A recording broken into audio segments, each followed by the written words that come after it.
12 नवंबर 2020 की बात है। शाम के करीब देहरादून के विकास नगर कोतवाली थाने के प्रभारी निरीक्षक राजीव रौथान के मोबाइल फोन पर किसी महिला ने फोन किया। आवाज से लग रहा था कि महिला डरी समी घबराई हुई थी। महिला ने रोते हुए कहा, सर मेरा नाम रीमा है और मैं हरबटपुर वार्ड नंबर 2 आदर्श बिहार में रहती हूँ। मेरे पति राकेश ने आत्महत्या कर ली है। उनकी लाश बाथरूम में पड़ी हुई है। प्लीज सर आप आ जाइए। सूचना मिलते ही प्रभारी निरीक्षक राजीव रौथान पुलिस टीम के साथ आदर्श विहार की तरफ रवाना हो गए। कुछ ही देर में वह रीमा द्वारा बताए पते पर पहुंच गए। रीमा घर पर ही मिली। वह पुलिस को बाथरूम में ले गई, जहां उसके पति राकेश नेगी की लाश पड़ी थी। रीमा ने बताया कि यह लाश उसके पति की है। राकेश की लाश बाथरूम के बाथटब में पड़ी थी। उसके हाथ की नस कटी हुई थी, जिस कारण फर्श पर फैला खून गाढ़ा पड़कर सूख चुका था और गले पर धारदार हथियार से गोदने के निशान भी साफ दिख रहे थे। उसका गला भी कटा हुआ था। मृतक के हाथों पर मजबूती से दबोचे जाने के लाल निशान साफ दिखाई दे रहे थे। पुलिस ने पूछताछ की तो पता चला कि मृतक फौजी था।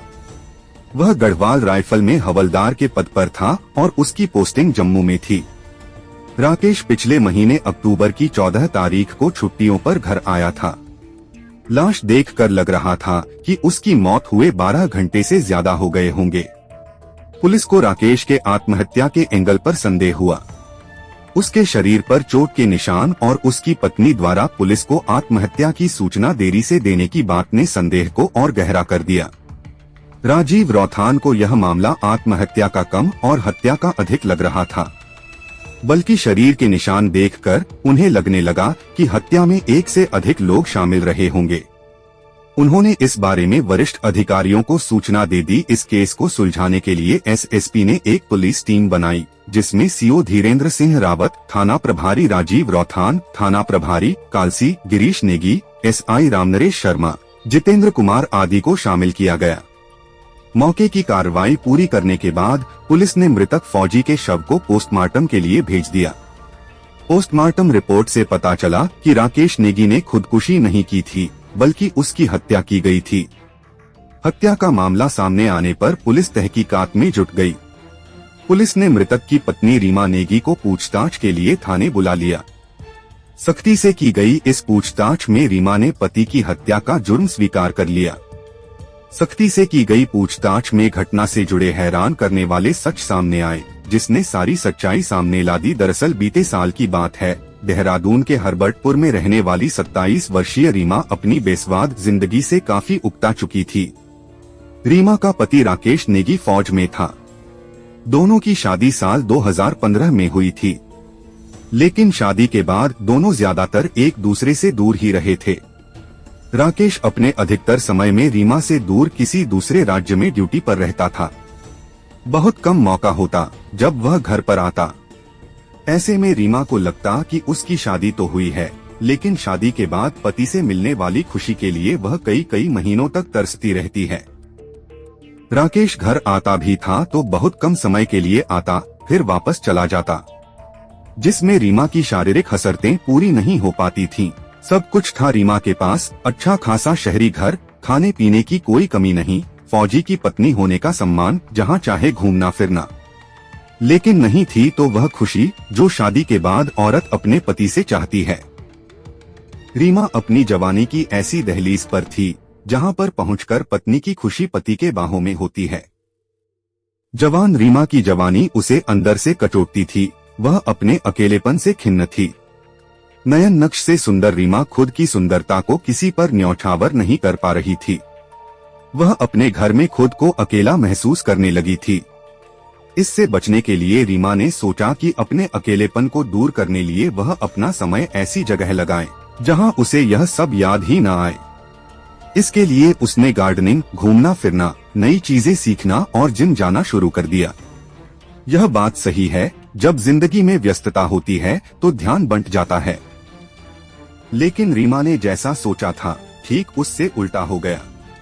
जिससे बचने के लिए उसने खुद को व्यस्त रखने की कोशिश की, वह उल्टा उसके पल्ले बंध गया और ऐसा बंधा कि उसने सारी हदें पार कर दी। पिछले साल रीमा ने विकास नगर के जिस यूनिसेक्स जिम एकेडमी में जाना शुरू किया था, वहां उसकी मुलाकात 25 वर्षीय शिवम मेहरा से हुई। शिवम उस जिम में ट्रेनर था। सुंदर चेहरा, सुडौल बदन, लंबी कदकाठी, आकर्षक शरीर, जवान मर्द की सारी खूबियां थीं उसमें।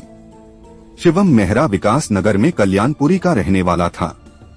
रीमा शिवम के डील डॉल और शरीर को देखकर पहली नजर में ही उसकी ओर आकर्षित हो गई, लेकिन उसने अपनी इच्छा जाहिर नहीं होने दी। शिवम जिम का ट्रेनर था। उसका काम वहां आए लोगों को एक्सरसाइज के लिए ट्रेनिंग देना था।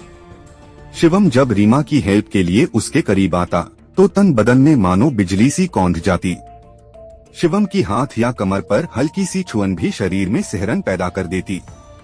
यह बात शिवम भी अच्छे से समझ रहा था कि उसके छूने भर से रीमा मदहोश हो जाती है। लगभग 15 दिन बाद एक रात रीमा के व्हाट्सएप पर एक अनजान नंबर से हेलो का मैसेज आया। रीमा ने जानने के लिए फटाफट उस नंबर की प्रोफाइल फोटो देखी तो उसकी आंखें चमक उठीं। चेहरे पर मुस्कान खिल गई, शरीर झंझना गया। वह उसका जिम ट्रेनर शिवम था। रीमा ने फटाफट रिप्लाई करते हुए हाय लिख दिया। थोड़ी देर के लिए उसके दिल की धड़कनें तेज हो गईं। मानो धड़कन, डर और खुशी दोनों का भाव साथ दे रही हों, जो उसके तन बदन में सिहरन पैदा कर रहे थे। शिवम ने रिप्लाई में लिखा, सॉरी, ज्यादा रात हो गई, आपको परेशान किया। रीमा ने तुरंत जवाब देते हुए लिखा, कोई बात नहीं, वैसे भी यहाँ मुझे रात में परेशान करने वाला कोई नहीं है। रीमा का मैसेज पढ़ते ही शिवम की धड़कनें तेज हो गईं। इस बार डर और खुशी के भावों की बारी शिवम की थी। वह रीमा की डबल मीनिंग बात को समझ गया था। उसने बात आगे बढ़ाते हुए लिखा, क्यों, क्या हुआ, आपके हस्बैंड कहाँ हैं? रीमा ने जवाब में लिखा, क्यों, तुम्हें मेरे हस्बैंड की बड़ी चिंता है, मेरी नहीं। हस्बैंड की नहीं, आपकी ज्यादा चिंता है। कल जिम बंद रहेगा, यही बताने के लिए मैंने मैसेज किया है ताकि आप परेशान न हो, शिवम ने जवाब दिया। रीमा ने ओके लिखा तो शिवम ने तुरंत लिख दिया, अगर आप आना चाहें तो मैं आपके लिए जिम स्पेशली खुलवा दूंगा। दोनों की ये बातें व्हाट्सएप पर देर रात तक चलती रहीं। जिम खुला तो शिवम अपना सारा ध्यान रीमा पर ही देने लगा। वह रीमा के करीब आने की कोशिश करता। रात में होने वाली बात से दोनों में एक दूसरे के करीब आने की हिम्मत बढ़ गई थी। शिवम जानबूझकर रीमा को छूने की कोशिश करता, ऐसी ऐसी एक्सरसाइज कराता जिसमें उसे ज्यादा से ज्यादा छूने का मौका मिले। इसमें रीमा को भी कोई ऐतराज नहीं था। वह अंदर से और अधिक बेचैन थी। रीमा के मन में शिवम की बाहों में सिमटने की हसरत जागने लगी थी। एक दिन रीमा ने शिवम को अपने घर खाने पर बुलाया। रीमा का घर हमेशा की तरह खाली था। शिवम यह जानता था और एक मंशा बनाकर तैयारी के साथ वहां गया था। रीमा उस दिन बहुत सजी धजी थी, जिसे देखकर शिवम खुश था। रीमा जब से जिम जाने लगी थी तब से काफी खुश थी, लेकिन शिवम के घर आने पर वह 7वें आसमान पर पहुंच गई थी, मानो उसकी लंबे समय की हसरत पूरी हो जा रही थी। शिवम भी इसी इंतजार में था। दोनों खाने के लिए साथ में बैठे। शिवम ने खाना खाने के बाद बात छेड़ते हुए रीमा को कहा, रीमा जी, वैसे आप जिम आना छोड़ दीजिए। क्यों? रीमा ने पूछा। वो क्या है ना, आपका शरीर पहले ही इतना परफेक्ट है, आपको जिम की क्या जरूरत है? रीमा यह सुनकर शर्मा गई, उसके चेहरे पर लालिमा छा गई। उसने जवाब में आंखें नीचे करते हुए कहा, मैं तो वहाँ तुम्हारे लिए आती हूँ। फिर इस बात को मजाक का लहजा देते हुए वह जोर से हंसने लगी। लेकिन शिवम समझ गया था रीमा की इस बात में हकीकत छिपी है। उसने रीमा से कहा, रीमा जी, अगर आपने आज साड़ी नहीं पहनी होती तो आपको यहीं जिम की प्रैक्टिस करवा देता। वैसे भी आज नए टिप्स हैं मेरे पास आपके लिए।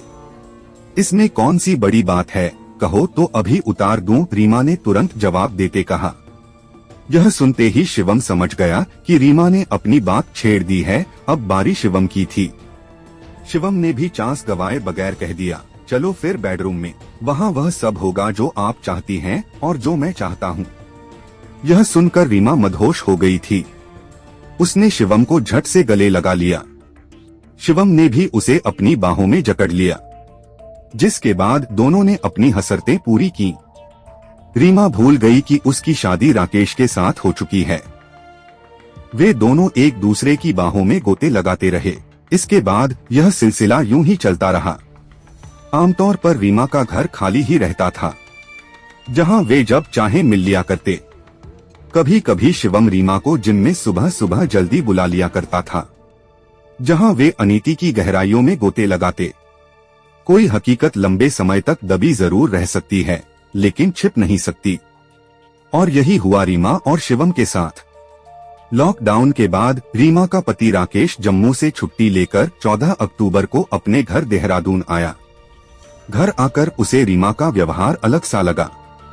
अब रीमा पहले जैसी रीमा नहीं थी। जहां पहले रीमा राकेश के इर्द गिर्द घूमती थी, उसे हर चीज पूछती थी, अब वह राकेश पर ध्यान नहीं दे रही थी। वह फोन पर ज्यादा रहने लगी थी। देर रात तक वह फोन पर चैटिंग करती थी। राकेश जब रीमा से पूछता कि कौन है तो वह गुस्सा हो जाती। रीमा के साथ सहवास में बनने वाले संबंध भी अब राकेश को फीके लगने लगे थे। रीमा में अब राकेश के प्रति दिलचस्पी नहीं थी। राकेश को रीमा में आए इन बदलावों को देखकर शक होने लगा। उसने रीमा के फोन को चेक करने की कोशिश की तो उसमें लॉक लगा था, जिसे खोलने का प्रयास करने से पहले ही रीमा ने उससे छीन लिया। इस बात को लेकर दोनों में तू मैं होने लगी। यह तू मैं बात इतनी बढ़ गई कि रोज झगड़े शुरू हो गए। वहीं दूसरी तरफ राकेश के घर आ जाने से रीमा भी परेशान हो गई थी। वह शिवम से मिल नहीं पा रही थी। उसे राकेश के साथ समय बिताना चुभ रहा था। उसे शिवम की कमी बहुत खल रही थी। इसलिए एक दिन उसने अपने पति को रास्ते से हटाने के लिए अपने प्रेमी शिवम मेहरा के साथ मिलकर एक षड्यंत्र रच डाला। रीमा ने सबसे पहले अपने मोबाइल फोन का सिम अपने प्रेमी को दे दिया। उसके बाद रीमा व शिवम मोबाइल पर एक दूसरे को मैसेज कर हत्या की योजना बनाने में लगे रहे। 11 नवंबर 2020 की रात रीमा और उसके प्रेमी शिवम ने फौजी राकेश की हत्या करने की योजना बनाई, जिसके लिए रीमा ने रात को घर का मुख्य गेट बंद नहीं किया ताकि शिवम घर में आ सके। फौजी राकेश अपने बिस्तर पर गहरी नींद में सो रहा था। रात करीब 10 बजे शिवम घर के अंदर घुस आया और किचन में जाकर छिप गया। रीमा राकेश के पास गई और योजनानुसार किसी बात पर उससे झगड़ा करने लगी। रीमा राकेश को झगड़े में उलझाकर बरामदे की लॉबी तक ले आई, जहां शिवम पहले से ही किचन में मौजूद था। शिवम ने पीछे से राकेश के हाथों को मजबूती से जकड़ लिया। इसके बाद राकेश के सामने खड़ी रीमा ने अपने पति का गला चाकू से रेत दिया, जिससे राकेश की मौके पर ही मौत हो गई। इसके बाद दोनों ने राकेश की हत्या को आत्महत्या का रूप देने के लिए उसके हाथ की नसें काट दी और उसके शव को बाथरूम में डाल दिया। यह सब करने के बाद दोनों ने लॉबी व घर में जगह जगह पड़े खून के धब्बों को पूरी रात कंबल से साफ किया। रात भर दोनों एक दूसरे के साथ रहे। सुबह होते ही शिवम 5 बजे वापस विकासपुरी स्थित अपने जिम की तरफ चल दिया। इसके ठीक अगले दिन रीमा ने राकेश की झूठी आत्महत्या की सूचना पहले अपने मायके लुधियाना, पंजाब में रह रहे अपने पिता को दी। उसके बाद उसने घटना के करीब 18 घंटे बाद 12 नवंबर को विकास नगर पुलिस थाने को सूचना दी। इस पूरे प्रकरण में पुलिस को शक तभी हो गया था जब पुलिस घटनास्थल पहुंची थी। शव की हालत देखकर सबसे पहला संदेह घर के भीतर के ही व्यक्ति पर हुआ और घर में रीमा के अलावा कोई नहीं था। इससे पुलिस के शक की सुई सबसे पहले रीमा पर ही जा अटकी थी। पुलिस द्वारा पूछताछ में रीमा ने अपना जुर्म कबूल लिया। पुलिस ने दोनों आरोपियों रीमा नेगी व शिवम मेहरा को 13 नवंबर 2020 को गिरफ्तार कर जेल भेज दिया।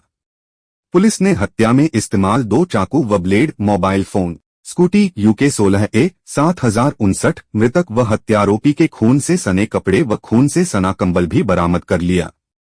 दोस्तों, आप इस घटना के बारे में क्या कहना चाहोगे? कमेंट्स करके बताएं।